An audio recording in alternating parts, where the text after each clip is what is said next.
Hello, thank you for joining us on Nationwide on the network service of the NTA. We'll bring you latest developments from around the nation. Stay tuned as we unfold updates on current events on politics, business, sports, and more. So let's get started.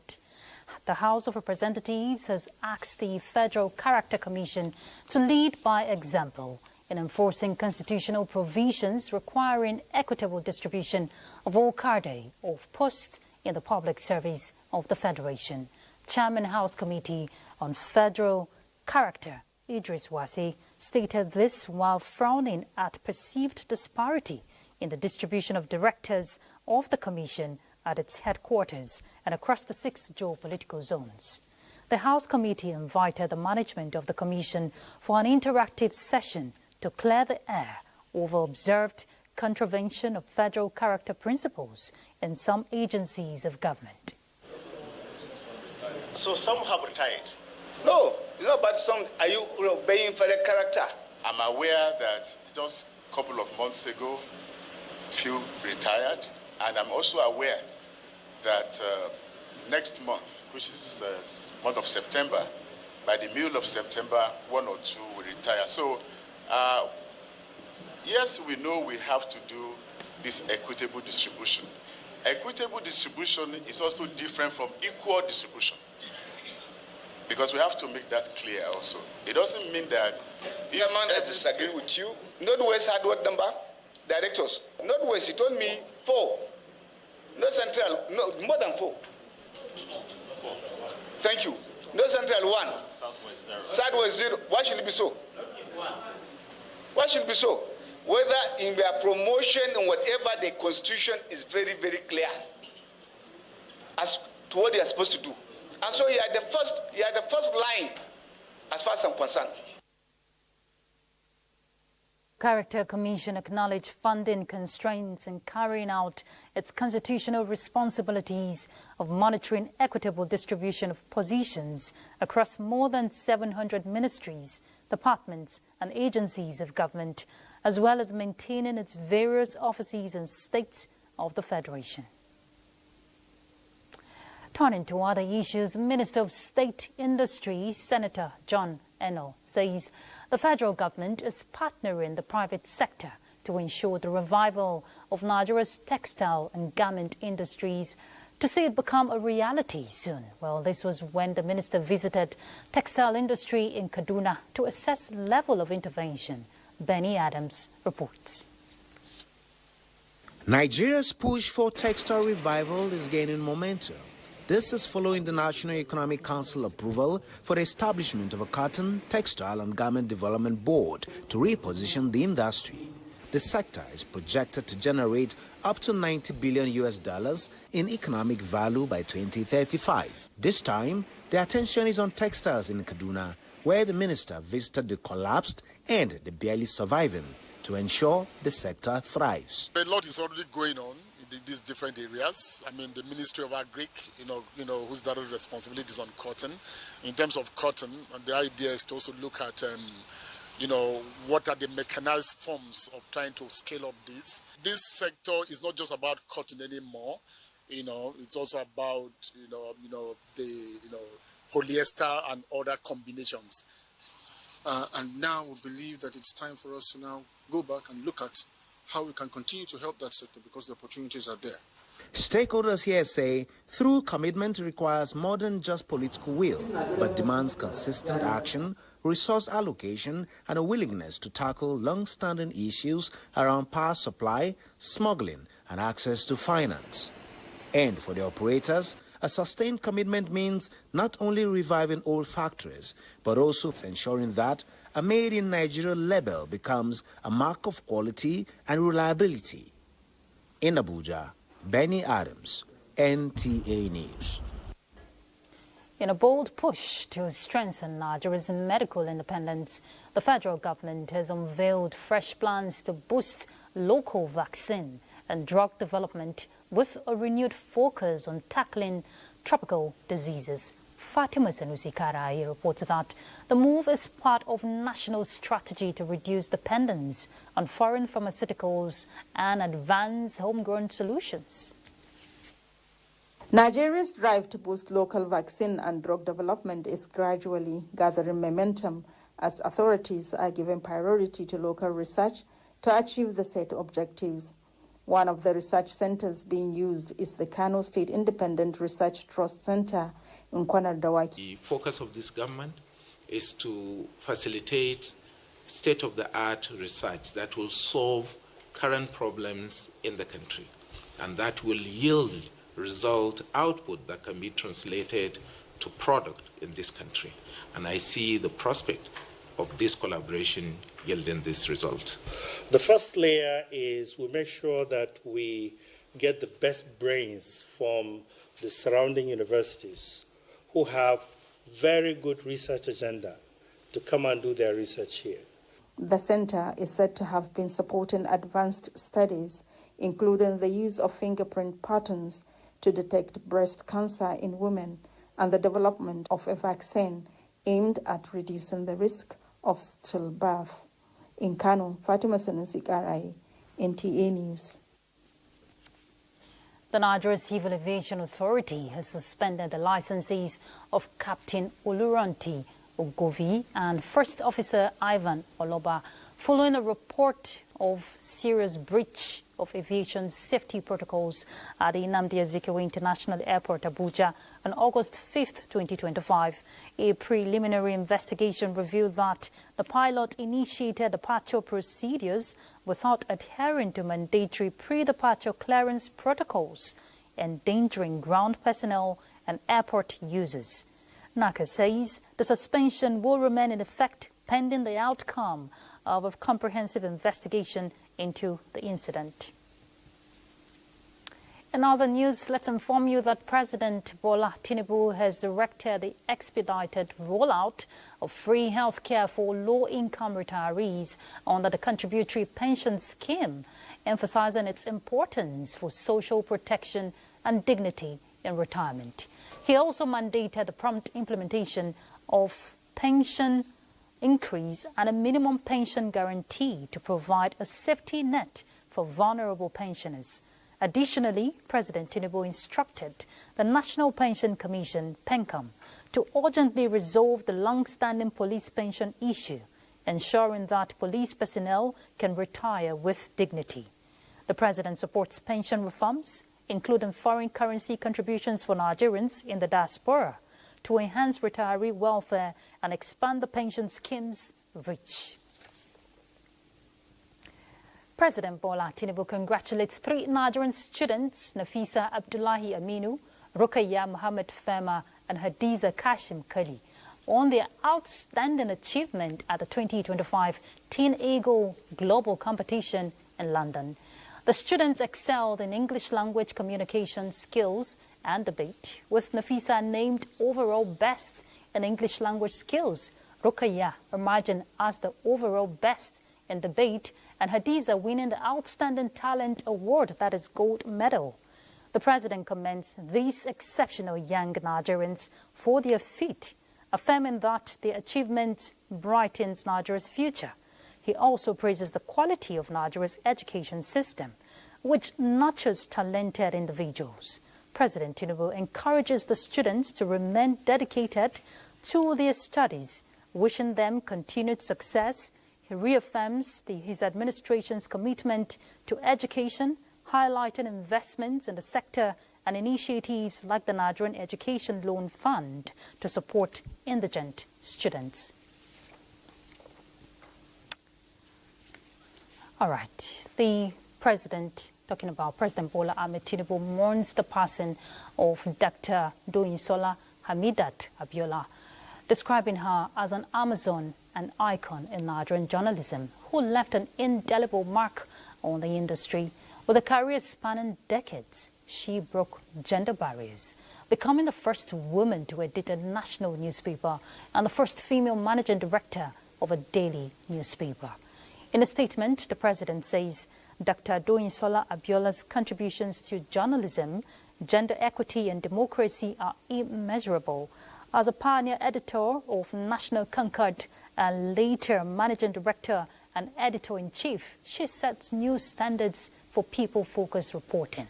Her leadership and commitment to excellence inspired generations of journalists. President Tinubu sends his condolences to her family, the Abiola and the Aboaba families, and the people of Lagos and Ogun states. Let's turn to other issues. The Waste to Wealth initiative aims to strengthen waste management by identifying innovative technologies for a zero landfill, zero waste society. Well, in Edo State, we're hearing that the Clean Edo campaign promotes a cleaner environment through strict oversight of approved dump sites. The government has banned scavengers, citing concerns over criminal behavior. Ifoma Okafo reports. Waste disposal is a critical issue that affects environment, health, and economy of the society. However, the rapid growth of urban population and the increasing human activities is said to have contributed to a significant rise in waste generation, which includes Benin City, the capital of Edo State. Meanwhile, the cheering news is that there are reports of how waste materials can be valuable resources and unlock their potential from waste to wealth. By adopting waste wealth approach or transformative initiative, there will be reduction in waste disposal costs, generation of revenue, creation of job opportunities, and above all, promote sustainable development. Waste management and waste recycling goes together. And so the society, the business community should be aware, and the orientation should be given on how to turn waste to wealth. And then it cuts across governments, individual, and the business community. So, for instance, if you produce waste in your home, you have a secluded place where you gather them, so that they don't just litter the community and the environment. It is hoped that the states and the concerned agencies will embrace the transformative initiative of waste to wealth, which will support growth of the state economy. In Benin, Ifoma Okafo, NTA News. Our time, so we join our correspondent, Udwak Obong. She's live now from Benin to tell us how the government is turning this initiative, talking about from waste to wealth and keeping Edo clean, so to say, what is on ground. Udwak. Thank you. Yes, Edo State government is stepping up its effort in ensuring Clean Edo campaign works. The government is already engaging stakeholders in the waste management sector to ensure that we achieve this. But in doing this, the government is also cognizant of the fact that there are some activities that humans do here in the state that could be an hindrance. And so what the state government is doing is stepping in to ensure that things are done properly to achieve its aim. And it is saying that, yes, scavengers in the state, waste collectors in the state, they should be profiled.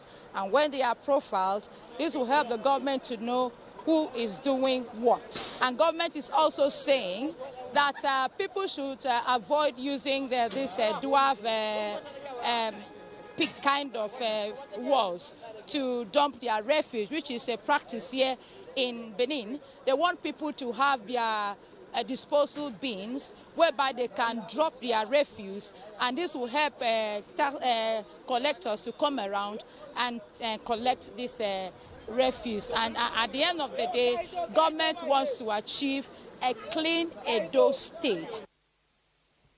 Thank you, Udwak, for that update there. And of course, we hope to see that clean Edo soonest. All right, let's head to Lagos. What's happening there? Owl is set to guide us.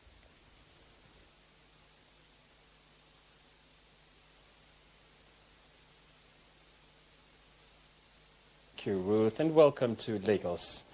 Empowerment is crucial for both individual well-being and societal progress as it fosters gender equality, drives economic growth, and promotes social development. To meet present-day realities and become economically productive, the Police Officers' Wives Association, POA, has empowered more of its members drawn from different states of the country. This is part of activities to mark its 2025 National Convention in Lagos. Ime Udori's report is presented from our studios. Women's empowerment is not just a matter of social justice, it is essential for the overall progress and prosperity of societies. To ensure that the police family is well catered for, the Police Officers' Wives Association prioritized the welfare of women through various platforms and programs. Items distributed as part of POA National Convention 2025 include sewing and grinding machines, hair dryers, deep freezers, and gas cookers. 24-year-old Oluwatoyin Charles, a widow, is among the 300 beneficiaries of this initiative. I'm into bag making and fashion designer. God bless mommy. At least I will earn income to take care of my children. Keep telling them you cannot be idle. Look for something to do. We empower them, we give them tools to use for the family. And I will advise them to actually use the tools wisely. Governor Babajide Sanwo-Olu, in a message to the convention, commended POA's effort in empowering the police family. He had asked me to let you know that he's very impressed with the way POA has empowered people in the fields of health, education, in technology, and in so many areas. The 2025 convention climaxed with a dinner and talent hunt competition where the officers' wives showcased their unique abilities in various skills. Awards were later presented to deserving members of the association. Elimination of human interference and strict compliance with appropriate standards can help in checking recurring cases of building collapse in Lagos and Nigeria at large. In this report, Diana Ajale takes a look at integrity of buildings and how people can know that alarm bells are ringing. In Lagos, the integrity of buildings, even right from construction, has caused many to pay the ultimate price. The record has been horrifying, from series of building collapse over the years to the November 1, 2021 case, when the state recorded the first high-rise 21-story building collapse on Gerrard Road, Ikoyi, a tragic situation that claimed about 48 lives, including that of the owner of the property, and other cases in year 2025. Crucial questions that need answers are these. Are there warning signs that indicate a building or ongoing construction is distressed? Buildings also have a way of speaking to us. So some of the signs include cracks on the walls. Sometimes you will see it in beams or even the floor themselves, especially diagonal cracks or widening cracks are the ones that are very dangerous. Experts shed more light on the type of sand needed for construction, quantity and quality of cement, and other appropriate materials for building standard structures. Follow the rule, follow the policy, the regulatory process. When they are submitting design to you for approval, before it gets to construction stage, don't just get your checking list and say, oh, this, do they have structural drawing? You take. Do they have your technical report? You take. Adhering to standard practices and using quality building materials, experts insist are key to reducing the menace of building collapse in Lagos and Nigeria at large. Diana Ajale, NTA News. And those are the reports from Lagos. Nationwide.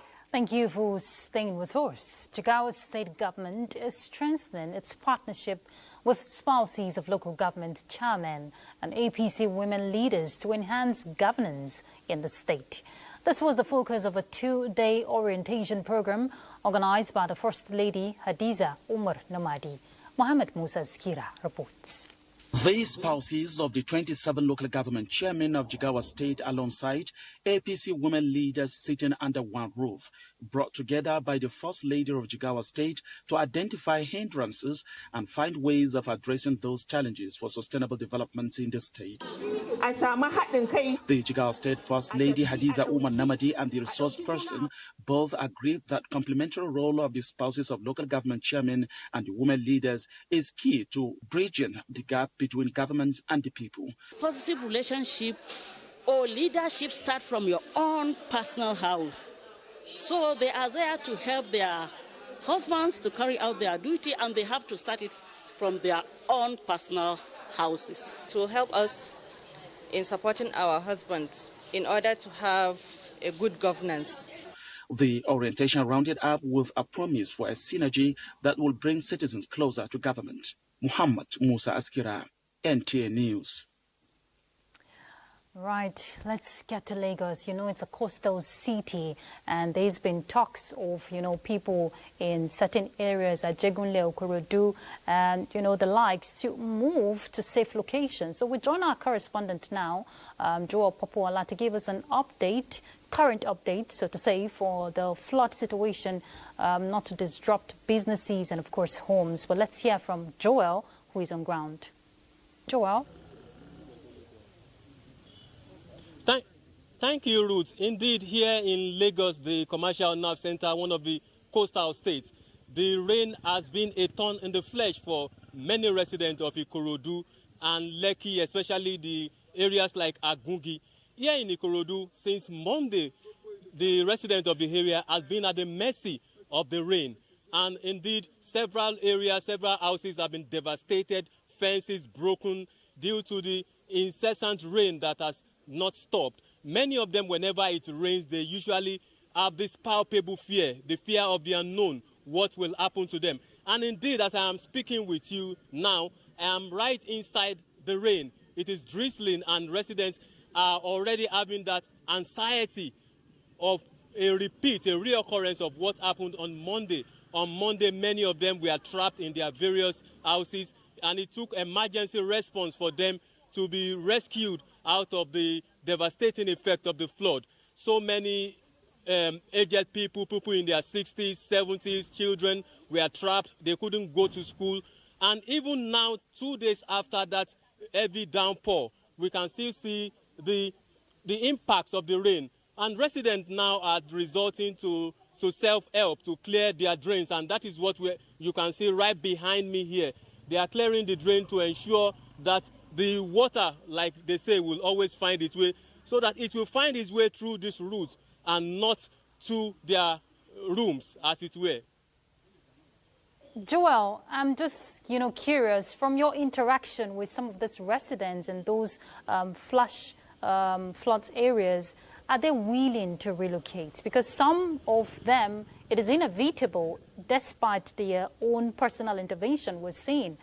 What are you hearing? Now, I spoke with an elderly landlord, and she told me that she has been here for more than 20 years. She doesn't have any place to go to. And indeed, the rainy season this year is unprecedented, and the impact has been very massive and serious.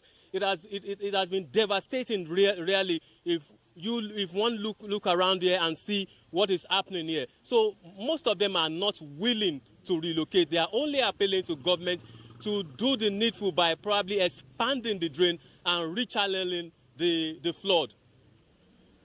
All right, thank you, Joel. Let's hope the right thing is done. And you, stay safe out there, okay? All right, let's turn to other issues.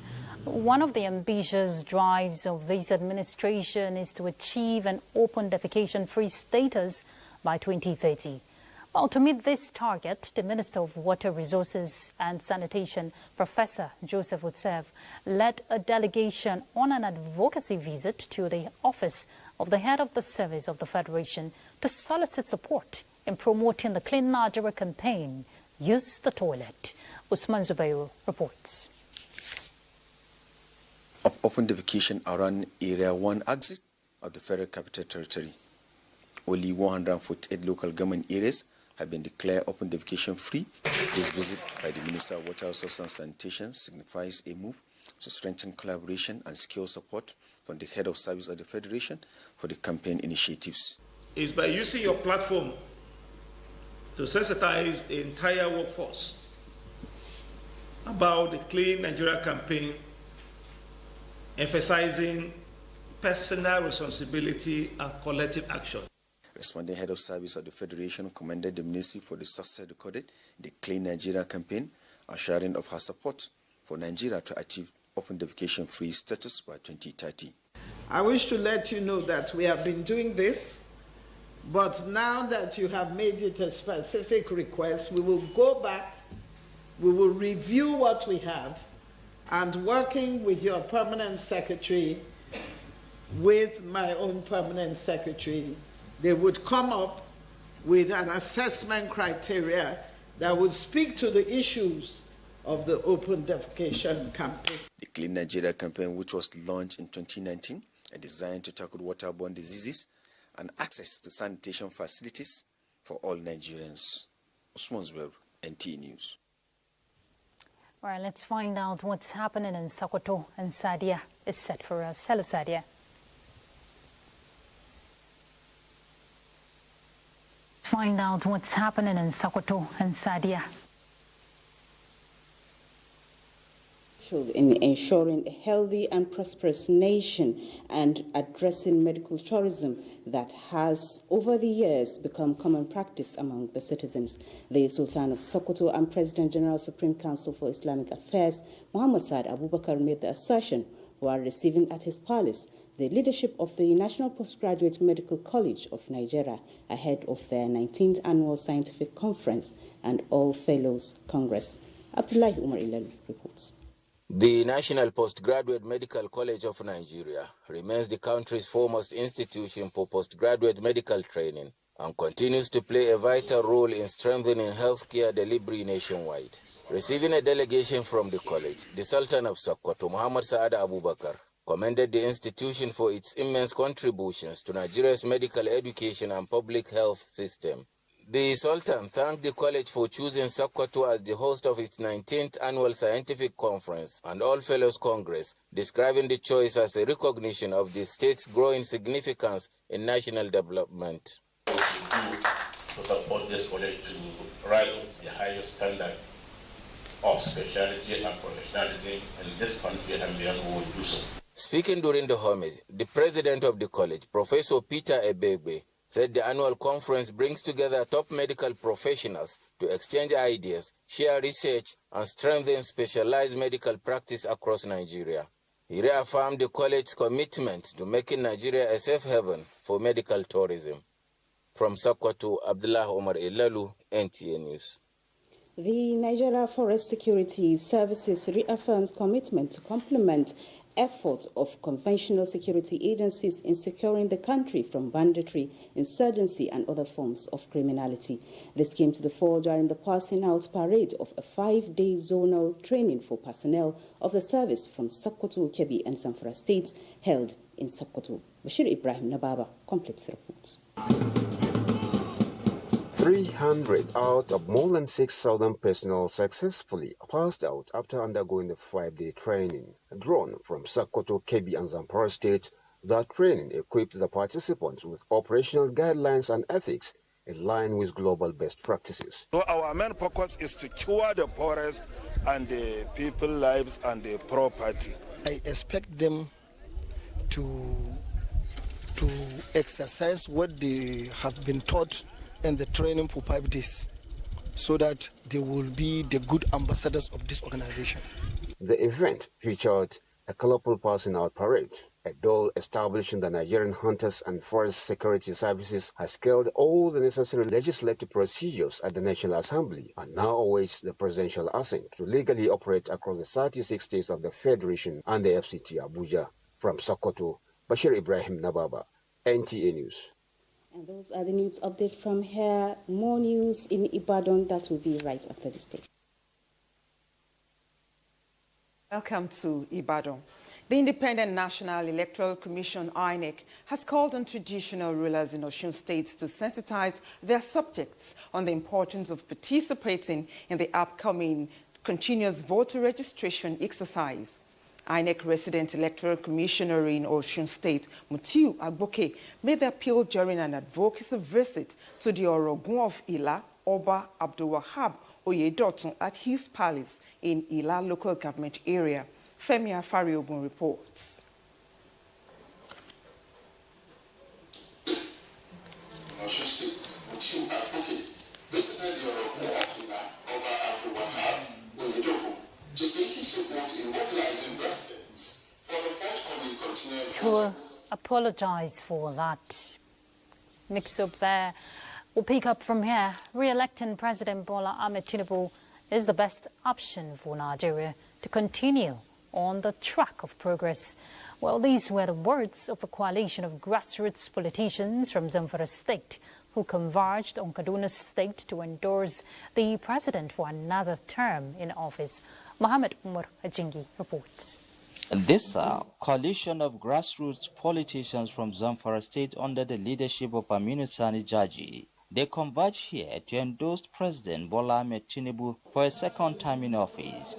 We have every reasons to endorse President Bola Ahmed Tinubu, for his unwavering support and commitment to our people, especially at the local level, in terms of empowering local businesses, through different initiatives and different, in different capacities. The group say the president's visionary leadership, bold economic reforms, and renewed focus on grassroots development are their reasons for supporting him. I wanted to contest in 2027 because he is a good man. He is a good president. The leader of the movement, Aminu Sani Jaji, commended President Bola Ahmed Tinubu's strides in security, infrastructure, and national unity. Some others forum that we have under the association, they all endorse Asaju and Kashif Shettima. Just like, as I said, we have no reason whatsoever not to vote for him. The reason that we voted for him in 2023, the reason is still there. He did what we expected him to do, looking at the infrastructure and so many other things that he did, more particularly to the north. Look at Gusau to Zaria, Gusau to Sokoto, and then look at Kano, Kasena, and so many other roads across the northwest. They said they will continue to reach out to people at the grassroots level to support President Bola Ahmed Tinubu in the 2027 election.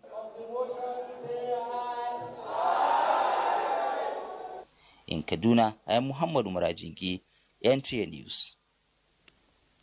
On politics, the deputy women leader of the governing All Progressives Congress, Zainab Ibrahim Abubakar, has donated palliatives to party supporters at the National Secretariat to assuage the current economic hardship.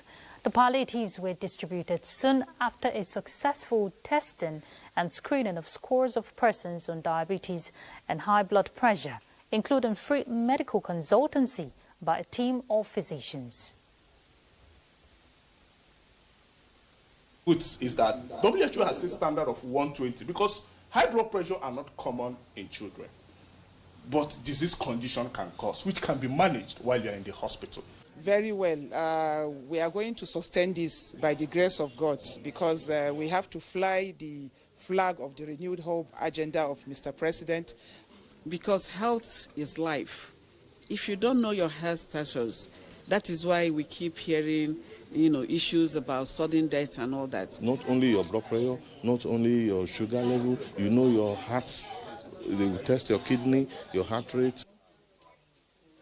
The exercise is meant to enhance physical and mental health of party loyalists, as well as improve their economic situation in line with the renewed hope agenda of President Bola Ahmed Tinubu's administration. The national convener of the Coalition of Nigerian Youths in Politics, Nnamdi Ezemagu, says Nigerian youths are ready to work for the African Democratic Congress for identifying with a mobilizer to steer the affairs of the youths in the party. He stated this during a visit to the national youth leader, Balarabe Rufai, at the party's national secretariat. Coalition of Nigeria Youth in Politics, COLIPS, is a non-partisan, non-religious, and non-sectorial political movement, and we do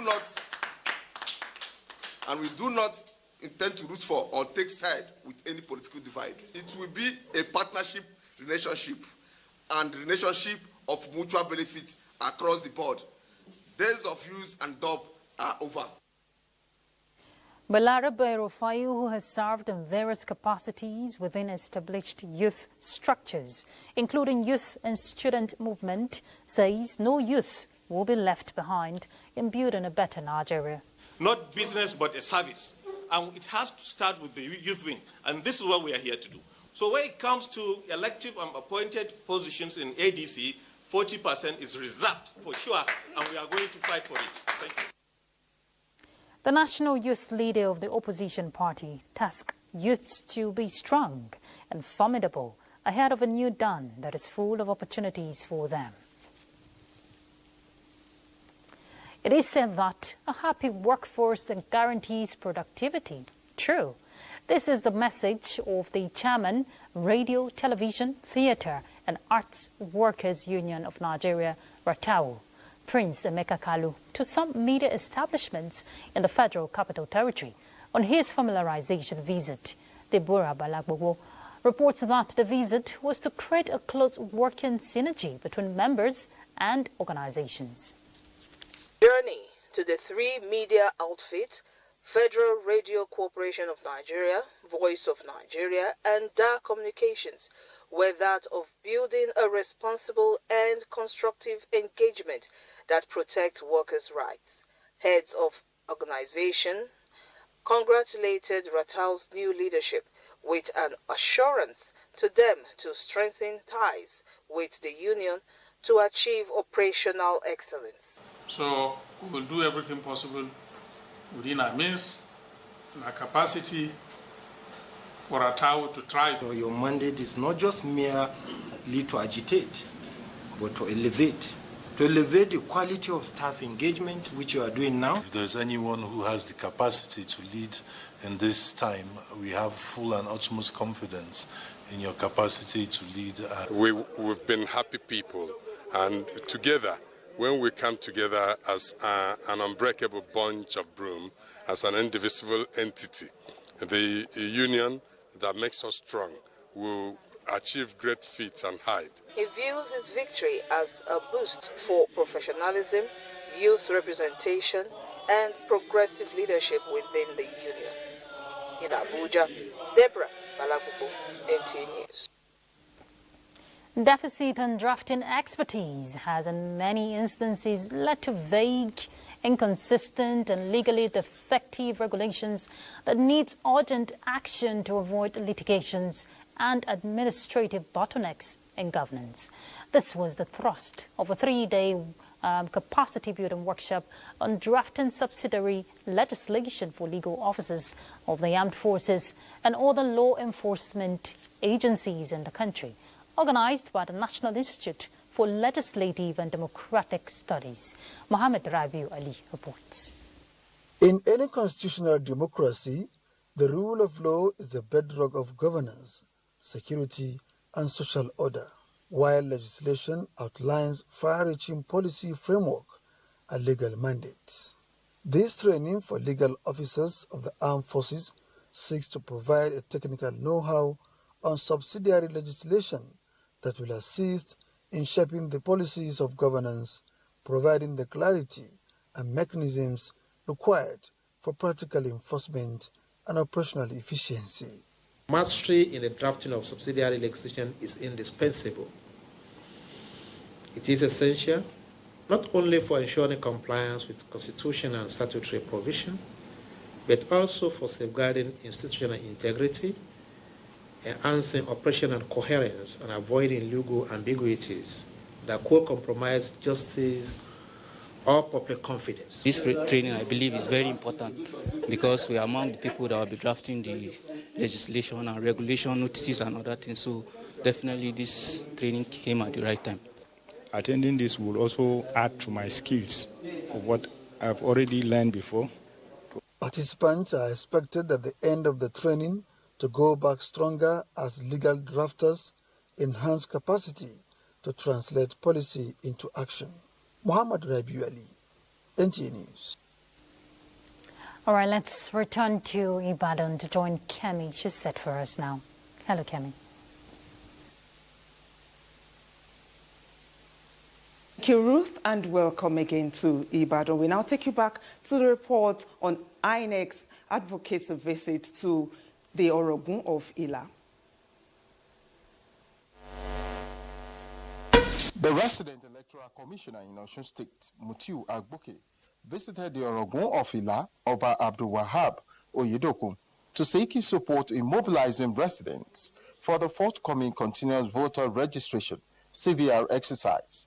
Agboke informed the monarch that the CVR will commence on Monday, 18th August 2025, while physical registration at designated centers will begin on Monday, 25th August 2025. If your PVC is lost, what you require is replacement. If your PVC is defaced, what you need also is also replacement. But if you have never registered in your life, or you are 18 at the time of registration or more, you need fresh registration. This is information that people need, and INEC cannot afford to keep quiet. In response, Oba Oyedokun described the continuous voters registration as timely and assured of his commitment to mobilizing the subjects to participate actively. I inform my chiefs to go back home, to inform the people to come out as early as possible when the program starts. The advocacy visit, according to the REC, will continue to other traditional rulers across Osun State. From Ila, Femi Afariogun, NTA News. Oyo State Police Command says it will operate a firm and robust security architecture with the assurances of making the state inhabitable for all criminals and undesirable elements. The command's new Commissioner of Police, Femi Haruna, stated this during his maiden media briefing at the command headquarters, Eleyele, Ibadan. Ayomiku Ajibola has the details. The 48th Commissioner of Police Oyo State says the command under his watch will not tolerate the existing of any criminal enterprise and will not hesitate to identify, isolate, and bring to deserve justice any person or group that attempt to threaten the existing relatively tranquility in the peace-setter state, while saluting the contributions and professional policing principles adopted by his predecessor. The new CP, Femi Haruna, promised to leverage upon the robust foundation and ensured that Oyo State continues to be one of the safest and most peaceful states in Nigeria, where economic development and growth strive. The police command shall continue to work sedulously with sister security agencies, credible informants. Meanwhile, the command has successfully arrested a four-man gang of hijackers involved in diversion of goods following actionable intelligence received by its operatives. During the arrest, police operatives recovered one unregistered yellow Volvo truck containing 654 bags of goods, each weighing 20 kilograms. The suspects, having confessed to their involvement in the crime, will soon be prosecuted. In Ibadan, Ayomiku Ajibola, NTA News. And that's it from Ibadan. Ruth, it's back to you. Thank you, Cami. And for us here, let's do sports update. That's next. Super Eagles head coach Eric Chell has emphasized the necessity for his team to enhance their performance to avoid an early elimination from the 2024 African Nations Championship, CHAN. Nigeria suffered a 1-0 defeat to reigning champions Senegal in their opening match on Tuesday night at the Aman Stadium in Zanzibar. Chell stated that the team must perform better in their upcoming match against Sudan at the same venue. Meanwhile, African champions the Tigers have been selected as one of the 24 teams competing in the FIBA Women's World Cup qualifying tournament set for March next year. The final list of qualifiers was announced over the weekend following the completion of the Women's Continental Championships. The Tigers will represent Africa alongside other semi-finalists from the AfroBasket tournament, including Mali, Senegal and South Sudan, with Nigeria emerging victorious on Sunday. The global qualifying tournament will occur from March 11 to 17, 2026, comprising 6 teams in each of the 4 groups, with the top teams progressing to join the already qualified squads in Germany for the World Cup. And finally, to tennis, Grand Slam champion Naomi Osaka advanced to the semi-finals of the Canadian Open for the first time after defeating Ukraine's Elina Svitolina 6-2, 6-2 in the quarterfinals. The 27-year-old will face Danish 16-seed Clara Tauson next, who reached the semi-finals with 6-1, 6-4 victory over American 6th seed Madison Keys. marking her second consecutive win against a top 10 opponent after previously beating 6-time major champion Iga Swiatek. With sports updates, Ijoma Pitawante, NTA News. And that concludes Nationwide.